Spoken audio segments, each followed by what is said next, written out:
Alright, what is going on, guys? It has been a little under a week so far since Marvel Tōkon has come out. To say the reception has been mixed might be a bit of an understatement. For a lot of us, it is just straight up unplayable. That being said, though, literally as I'm recording this, they did drop a they're dropping a patch that is supposedly fixing the PC issues, but we'll see on that one. So and so I figure with a little less than a weekend, I'm figured I'd say what I like about the game, what I dislike about the game, ignoring the whole PC issues, since we'll see whether or not that is going to be fixed with this patch. That being said, though, let us start with the good. How the game looks. The game looks gorgeous. between the lobby system, being able to go from different area to different area play matches, to the game supers, to some of the character designs, the game just looks amazing. This is actually one of the few times I'd actually wanted to go into the lobby to play games. The game just looks great. And to go along with how great the game looks, the music. I literally have some of them added to my playlist already.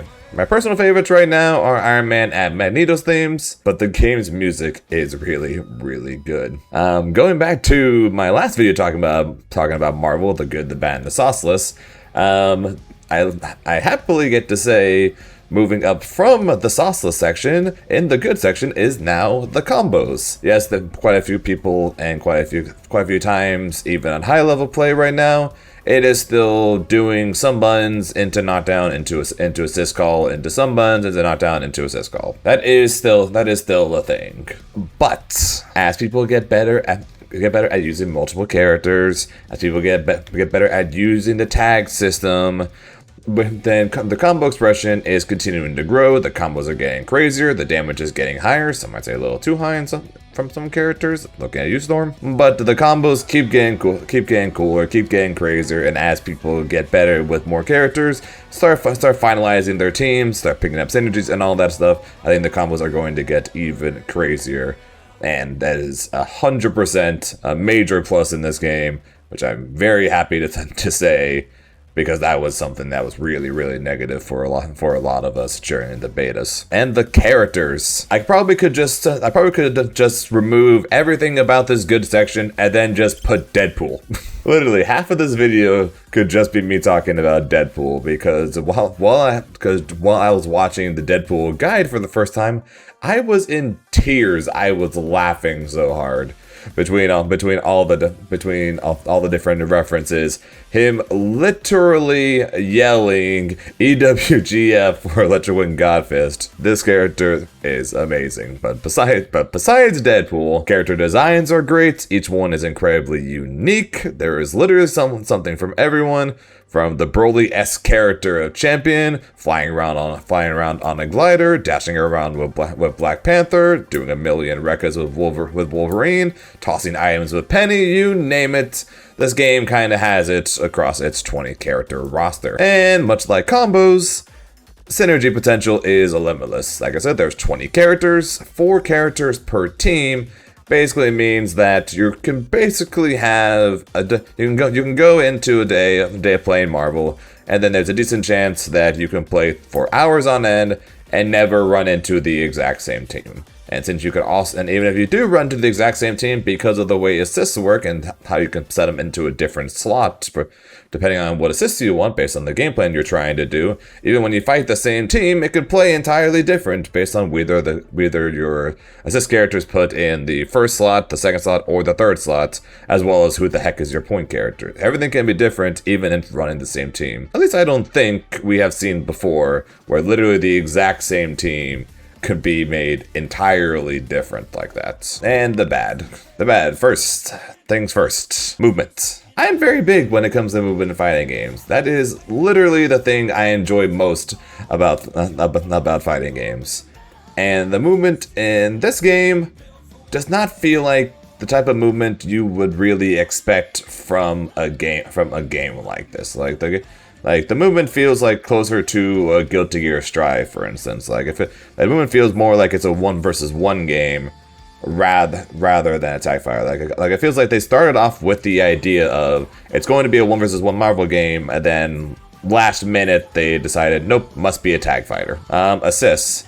Yes, I know that sounds weird saying that it's a tag fighter. Of course there's assists. What the hell are you talking about? But these assists, it's like, why? Cooldowns are stupid shorts.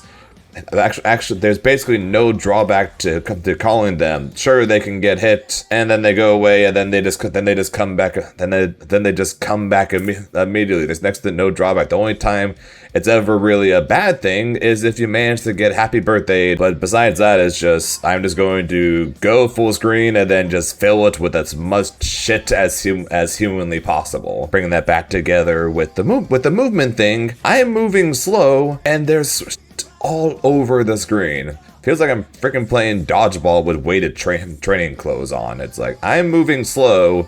Meanwhile, there's a projectile up there, over there. Oh, and you can't press a button here because then you get hit by this. And it's like, why? It's like give it a cooldown, give it a drawback. If you hit the assist, lock that assist out for a while. Like, give it something to make it where you don't just call it willy-nilly and just go for a random stray hit and just have that be your strategy. And then block strings / defensive mechanics. I am putting these two together because they are connected.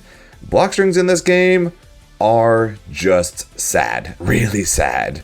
And why? Because if you have team gauge, your opponent is just stuck. And when I say stuck, I mean, oh my god, stop, bro, I'm stuck. Can you help me? Really, really stuck. Because you can do blah blah blah into special, call assist, into blah blah blah, and to do special, into tag, into blah blah blah, into special, call assist, into blah blah blah, etc. until you either run out of team gauge, or they just get bored. Hopefully, as mix gets more discovered, there'll be something more to that. This game is literally one change away from being the most disgusting game of all time because of the fact that the block strings are so endless, to where if mix was really, really common and really easy to do, then basically if you get the opponent blocking, they are kind of just screwed. IAD mix is just not the way. It's so slow. And you can't even use light because JL is a mid.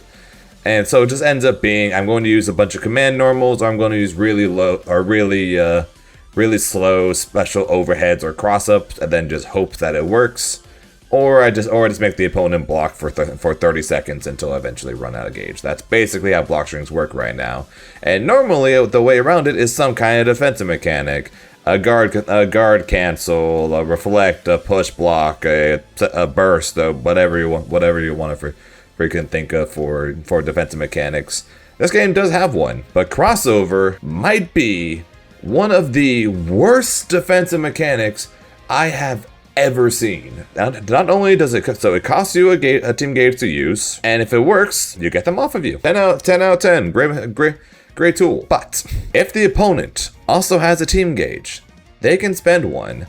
And if they do it at the right time, not only does your defensive mechanic not work, not only do you get hit, not only do they get to restart their block string because it didn't work and they got hit, but you also get locked out of your team gauge and the ability to call assists for a period of time. And on top of all these things, it's not like, oh, so they just have to be, but they have to be ready to do it. It's reactable. Like, it'd be one thing if it was like barely reactable, if it was like tap dust or something like that from Guilty Gear Strive. It is so reactable. People were reacting to it in the beta. Game's been out for less than a week. The game wasn't even out yet and people were reacting to it back then. Give it a few weeks, that's gonna be useless. Summary for everything I just talked about.